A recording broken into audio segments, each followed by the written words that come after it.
So hello students, welcome to SP smart hybrid continuous schooling system. बेटा आज की video lecture में हम लोग all India test series NEET का फुल टेस्ट 1 डिस्कस कर रहे हैं। एंड इस वीडियो में बेटा हम लोगों ने आपके बॉटनी का सेक्शन बी डिस्कस करना है। So let's start. तो बेटा फर्स्ट क्वेश्चन देखो, अगर सेक्शन बी का 136 क्वेश्चन क्या बोल रहा है, the causal agent of mad कॉ डिजीज बच्चे किससे होता है? प्रायॉन से होता है ना, प्रायॉन्स। एंड प्रायॉन्स क्या होते हैं? They are abnormally folded proteins, है ना। जेनेटिक मटेरियल डीएनए एब्सेंट होता है, डीएनए या आरएनए क्या होता है? They are just abnormally folded proteins. Option number 2 is the right answer. So next question क्या है? स्टेटमेंट 1 क्या बोल रहा है? Bryophytes are amphibians of the plant kingdom. Yes, बिल्कुल सही बात है, बिकॉज क्योंकि बेटा उन्हें वाटर की जरूरत होती है फॉर सेक्सुअल रिप्रोडक्शन, है ना। So they live in soil but depends on water for their sexual reproduction. ये भी स्टेटमेंट ठीक है ना? तो यहाँ पे आपका ऑप्शन नंबर 1 जो आ जाएगा, both statement 1 and statement 2 are correct. Next देखिए, study the following statement and select the correct option. क्या बोल रहा है इसके अंदर? Buds are present in axil of the compound leaf. ये बिल्कुल सही स्टेटमेंट है। बर्ड्स जो होते हैं वो एक्सिल पे प्रेजेंट होते हैं कंपाउंड लीफ के, ये ठीक है। Pulvinus leaf base is present in some leguminous plant. ये भी ठीक है, पल्विनस लीफ बेस प्रेजेंट होता है ना। In Estonia the petioles expand become green and synthesize food. This one is the wrong one statement, ठीक है। And opposite phyllotaxy is seen in guava. बिल्कुल सही बात है, अपोजिट फाइलोटैक्सी दिखाई देती है गुआवा के अंदर। राइट दिस, है ना, अरेंजमेंट ऑफ जो लीव्स है। तो ये स्टेटमेंट ठीक है आपका।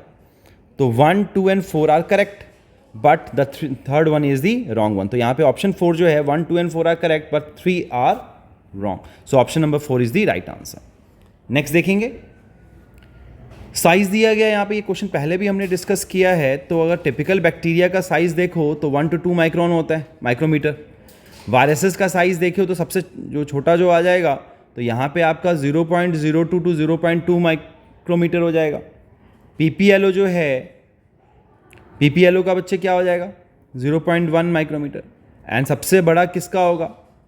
तो टिपिकल यूकैरियोटिक सेल का होगा।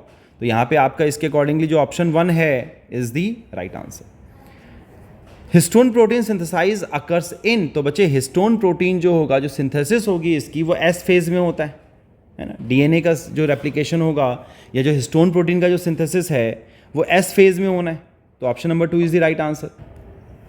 नेक्स्ट क्वेश्चन देखेंगे, एजर्शन दिया जा रहा है, in C4 plant the bundle sheath cells are rich in enzyme phosphoenol pyruvate and carboxylase pepcase. तो बच्चे पैपकेज जो बंडल शीथ के अंदर क्या होता है? रुबिस्को होता है, रुबिस्को, है ना।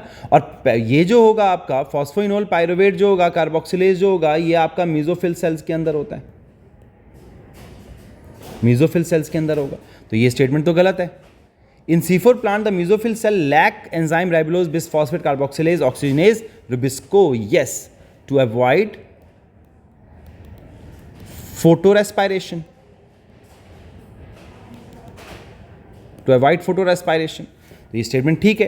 तो यहां पे आपका क्या आ जाएगा? Assertion is false but reason is true. Option number 4 is the right answer.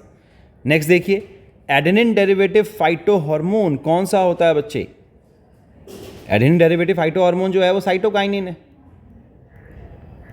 और ये क्या करता है? डिले कर देता है साइनेसेंस को। एंटी एजिंग हार्मोन है ये, एंटी एजिंग हार्मोन है ये। तो option number 2 is the right answer. Next, identify the incorrect statement for apomixis. Apomixis क्या होता है बच्चे? सीड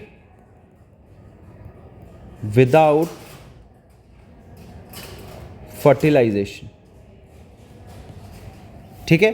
तो यहां पर क्या आ जाएगा? Apomictic embryo genetically identical to each other. तो बच्चे ये बिल्कुल सही है, क्योंकि क्लोनिंग ही एसेक्सुअल रिप्रोडक्शन है। एपोमिक्सिस जेनेटिकली कंट्रोल्ड फेनोमेनन, ये भी ठीक है, हम कंट्रोल कर सकते हैं। Apomictic embryo can not diploid as they are not produced after fertilisation.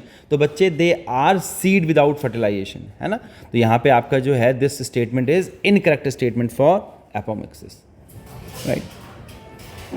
Next, in Morgan experiment on Drosophila it was found that parental type recombination for body color, eye color and wing size was much more than recombinant types. This gives the conclusion that, क्या conclusion दिया था? conclusion दिया था the responsible alleles are present on the same chromosome. तो option number जो 2 है बच्चे आपका is the right answer. ये NCERT की लाइन है ये तो, है। नेक्स्ट क्वेश्चन क्या है, regarding the transcription in bacteria which statement given below is incorrect statement बताना है। So there are 3 types of DNA dependent RNA polymerase for this purpose. बच्चे 3 टाइप्स के नहीं होते हैं, है ना, ओनली 1 टाइप होगा, राइट। तो यहाँ पर जो है क्योंकि प्रोकैरियोट की बात की जा रही है तो ये स्टेटमेंट जो है इज इनकरेक्ट स्टेटमेंट। नेक्स्ट देखेंगे न्यूक्लियोसोम। तो न्यूक्लियोसोम क्या होता है बच्चे, बीड लाइक स्ट्रक्चर होता है इन क्रोमेटिन, इस तरीके से स्ट्रक्चर बनता है और इस तरीके से जो डीएनए है वो कॉइल करता जाएगा, है ना। यहाँ पर ये जो है ये आपका ऑक्टामर होता है स्टोन का और उसके ऊपर जो है डीएनए बाइंड करता है 200 बेस पेयर का, और बीच में बच्चे लिंकर डीएनए होते हैं और H1 होगा। तो यहाँ पे this is the bead like structure in chromatin. Next question है, choose the correct match with respect to genes and restriction site present on them in the PBR 322। तो यहाँ पे बच्चे जो दिया गया है एम्पिसिलिन रेजिस्टेंट के साथ PST तो सही है बच्चे, PS2 नहीं होता बच्चे, PS1 होता है, तो ये तो गलत है। टेट्रासाइक्लिन के साथ दिया जा रहा है BAM H1 एंड SAL1, ये एक बच्चे राइट स्टेटमेंट है, this one is the right one, है ना। ROP के साथ बच्चे PVU1 दिया हुआ है बच्चे, यहाँ पर क्या होता है PVU2 होगा यहाँ पर, है ना। और ओरी साइड के पास देखो तो ओरी के पास कुछ नहीं है, नहीं तो ओरिजिन का साइट है। जो यहाँ पे जो हिंड 2 जो है ये यहाँ पे होगा नहीं, तो ये स्टेटमेंट भी गलत है। तो आपका जो करेक्ट वन क्या आ जाएगा, ऑप्शन नंबर 2 जो है is the correct match, right. Next है exponential population growth curve equation is. तो बच्चे एक्सपोनेंशियल ग्रोथ कर्व जो होता है वो होता है dn/dt is equal to Rn। So option number 1 is the right answer.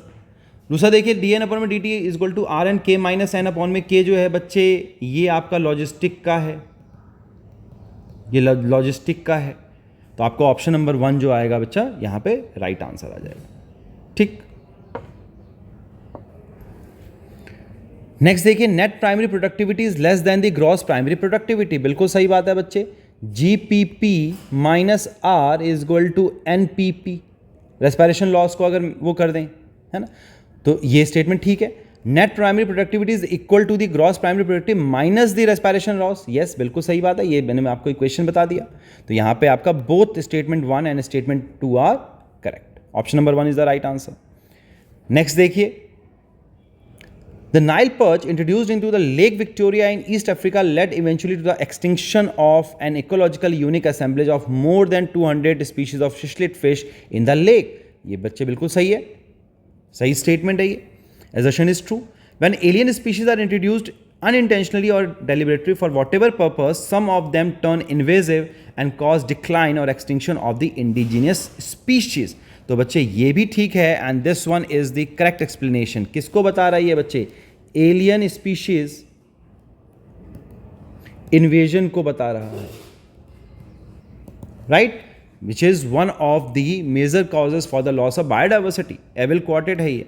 तो यहां पर if both assertion and reasons are true and reason is the correct explanation of the assertion, so option number 1 is the right answer. So this is all about the solution for the section B of botany, है ना बेटा। I hope कि आप लोगों के सारे solution अच्छे से क्लियर हो गए होंगे। So God bless you all, take care, thank you.